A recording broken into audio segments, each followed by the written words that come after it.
our people were really missing the connection of colleagues, and a year of remote working was really starting to take its toll.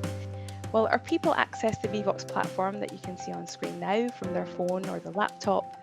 And during the webinar, they submitted their questions to Richard anonymously, and that was really important. And then they voted for their favourite ones.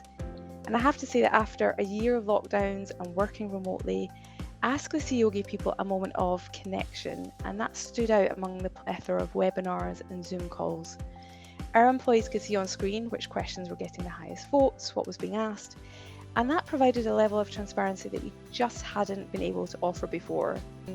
It's really important, as you all know, that business understands what employees are thinking and feeling, but it can be really hard to gauge that.